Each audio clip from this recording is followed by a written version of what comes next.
$1 के बदले करीबन 80 वाला रुपया अगर किसी दिन इसी डॉलर की बराबरी पर आकर खड़ा हो जाए तो कभी आपने सोचा है कि इसका हमारे देश पर क्या असर पड़ेगा? जाहिर है सवाल तो कभी ना कभी आपके दिमाग में आया ही होगा। वैसे सवाल है तो बड़ा दिलचस्प और ऐसा ही दिलचस्प इसका जवाब भी है। तो बॉगविल की वीडियोस में एक बार फिर से स्वागत है। दोस्तों, आज की वीडियो में हम बात करेंगे इसी सवाल की कि अगर हमारा भारतीय रुपया डॉलर की बराबरी कर ले तो हमारे देश पर इसका क्या असर पड़ेगा। क्या इससे हमारी अर्थव्यवस्था अच्छी हो जाएगी या फिर देश में बेरोजगारी खत्म हो जाएगी या फिर इस सब का उल्टा हो जाएगा। तो पहले बात करते हैं इसके फायदों की। तो सबसे पहला असर इसका पड़ेगा हमारे इंपोर्ट पर। कल तक भारत जिन चीज़ों के इंपोर्ट पर बहुत भारी पैसा खर्च किया करता था, अचानक वो कीमत घटकर बहुत ही नीचे आ जाएगी, जिस सब के चलते भारतीय कस्टमर्स इंपोर्ट हुई चीज़ें बहुत ही कम दामों में खरीद सकेंगे। इसका अगर एक उदाहरण लिया जाए तो अगर आप भी आईफोन खरीदने की ख्वाहिश रखते हैं तो कल तक लाखों का आने वाला आईफोन आप महज कुछ हज़ारों में खरीद सकेंगे।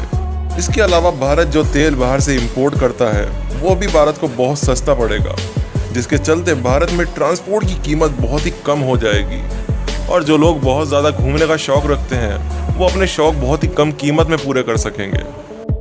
और इस सब के अलावा बाकी जितना भी सामान भारत बाहर से इंपोर्ट किया करता है उन सभी चीज़ों के दाम बहुत ही कम हो जाएंगे।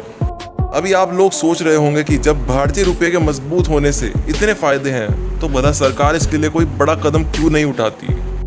तो इसका जवाब मिलेगा आपको भारतीय रुपये के मजबूत होने के नुकसानों में। जी हाँ, जैसे रुपये के मजबूत होने से इतने फ़ायदे हैं वैसे ही इसके कुछ नुकसान भी हैं।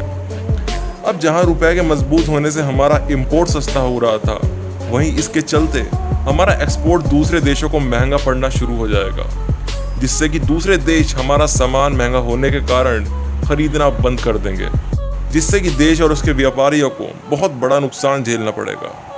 अभी बात करते हैं उन लोगों के बारे में जो कि नौकरियां करने विदेश जाते हैं, जहाँ उनके कमाए चंद हजार डॉलर भारत आके लाखों की शक्ल ले लेते हैं।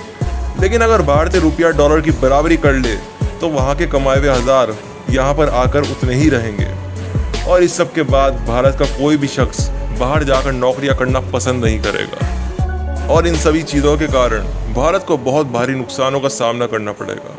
कुछ लोगों का मानना है कि सिर्फ भारतीय रुपये के मजबूत होने से देश में विकास हो जाएगा, लेकिन यहाँ पर आकर उनकी यह थ्योरी फेल होती है। अंत में हमें यही पता चलता है कि रुपए के एकदम से मजबूत हो जाने से या फिर बहुत ही ज़्यादा निचले स्तर पर आ जाने से दोनों ही चीज़ों के अलग नुकसान हैं। इसीलिए गवर्नमेंट इस सब के बीच एक बैलेंस बना के चलती है। इस टॉपिक पर आपकी क्या राय है नीचे कमेंट में ज़रूर बताएं और इस चैनल को सब्सक्राइब करना मत भूलना। जल्द मिलेंगे आपसे अगली वीडियो में।